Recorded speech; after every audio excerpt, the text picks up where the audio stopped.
The Empty Desk, a single dad's rise. This is a story for everyone who has ever felt like the world was collapsing around them. It's a story about the weight of a pinky promise and the strength found in the smallest hands. The cold Tuesday, the fluorescent lights of the corporate office in Chicago felt colder than usual when Mark's boss called him in. "We're restructuring, Mark. Today is your last day." In 10 minutes, 10 years of Employee of the Month plaques were shoved into a cardboard box. As Mark walked to his car, the silence was deafening. He wasn't just worried about his mortgage. He was worried about Leo, his 6-year-old son. Since Leo's mom passed away 3 years ago, Mark had been playing both roles, the provider and the nurturer. Now, half of that equation was gone. The breaking point for the next 3 months, the kitchen table turned into a war zone of past due notices and rejected resumes.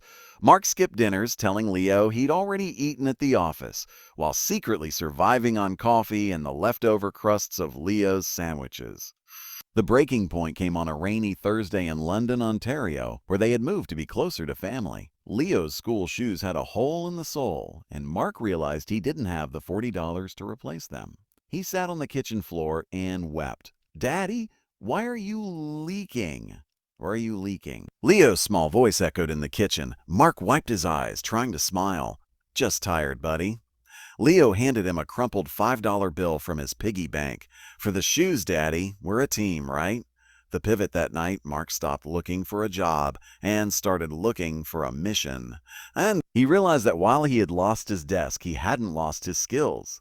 He started a small freelance consultancy from his local library, focusing on helping small businesses navigate the same struggles he was facing. He worked while Leo slept. He networked while Leo was at school.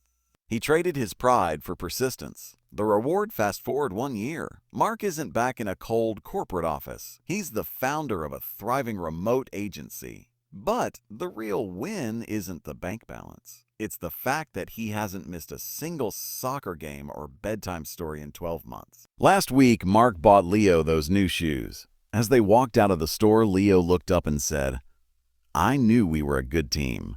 Getting fired wasn't the end of Mark's career, it was the beginning of his life. Sometimes life knocks you down just so you can see the world from a different perspective, usually the perspective of the person holding your hand.